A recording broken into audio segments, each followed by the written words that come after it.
They said she was too rich for him, too polished, too far above. But love didn't care about bank accounts. It only listened to hearts. Ijebu Ode, where the boy was known. Everyone in Ijebu Ode knew Tunde, not because he was rich, not because he had a car, but because he had something the world was slowly forgetting. Kindness. He helped elders carry bags at the market. He repaired bikes and flat tires for stranded strangers. He greeted everyone with a smile, even when there was no food at home. His mother, Mama Tunde, sold roasted plantain by the roadside. She raised him on prayers, pepper, and persistence. He didn't go to a big university, but he read every book in the community library. He studied under lantern light. He dreamt of a better life. And that life began in Wenyo camp in Ondo State. That's where he met her, Sade, the girl from another world. Sade was everything Tunde wasn't. She was from Lekki. She drank bottled water, spoke fluent French, and had never entered a Molue. She wore designer sneakers to morning drills, and her father, he was one of the most feared oil magnates in Nigeria. Her mother, classy, proud, and sharp-tongued, but fate has its own compass. One morning, Sade fell while jogging, twisted her ankle badly. Others stared, but Tunde ran. He lifted her on his back, dusty, sweaty, panting, and carried her to the clinic. That moment broke something open. They started talking, then texting, then laughing. They shared akara under the mango tree. He told her about his dreams. She told him she was tired of fake people. She said, sincerely, I just want something real. He smiled. Then let's start with honesty. By the end of camp, they were in love. Real, raw, stubborn love. When Sade's parents found out, all hell broke loose. Her father roared, roaring, a mechanic's son, a boy from Ijebu, he wants to use you to upgrade his life. Her mother wept. We raised you in marble floors. For this, do you want to shame this family? They seized her phone, blocked Tunde's number, sent her abroad for a short course to disconnect her from him. They arranged meetings with suitors, rich, connected men with degrees from Oxford.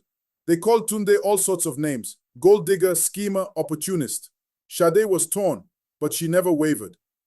Tunde never asked me for a kobo. He respects me. He gives me peace. That's more than money ever gave me. So one day she left, not with a suitcase, but with courage. She moved to Ijebu Ode to live with the one person who saw her, not her surname. They got married on a Saturday morning, under a mango tree beside a small white church. No wedding planner, no luxury hall, just Tunde, Sade, Mama Tunde, and a handful of friends.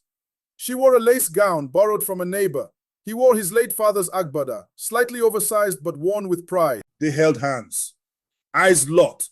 Tears fell freely as they said, I do. Their first night, a night of firsts. That night, the rain whispered blessings on their zinc roof. Sade lit a candle. No AC, no hotel room, just love. Tunde stood shyly. She walked to him, barefoot, holding his hand. Don't be afraid. This is home now. He touched her like he was holding the moon. They didn't rush. They didn't speak, but they said everything. That night they became one, not just in body, but in soul. They climbed, brick by brick. They didn't have much.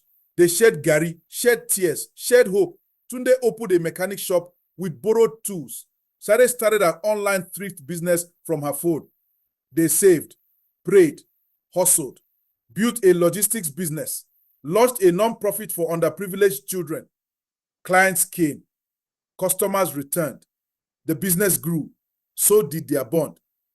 They didn't wait for inheritance. They inherited each other.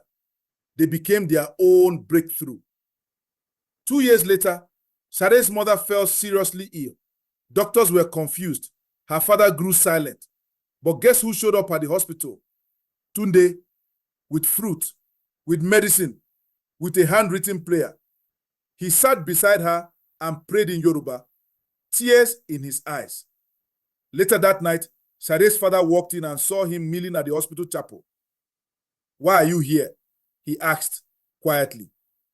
Because I love your daughter, Tunde replied. And I don't wait to be accepted before I care. Her father didn't speak again. He just walked away. At their 5th wedding anniversary, something beautiful happened. Sade's parents came unexpectedly. Her father stood before them, cleared his throat, and said, We judged, we insulted, we were wrong. You didn't use our daughter. You raised her higher, and for that, we are sorry. Her mother wept and hugged Sade for the first time in years. She whispered, You were right. Love isn't about money. It's about peace. They handed over a simple gift, a Bible with both their names inside, not because Tunde needed it, but because they finally saw what money had blinded them from. Years later, Sade and Tunde built more than a family. They built a legacy. Their logistics business employs 60 staff. Their NGO built classrooms in 3 villages. Their home was filled with laughter, books, and love. And every Sunday evening, they still sat under that mango tree, holding hands, smiling, remembering how love and faith won.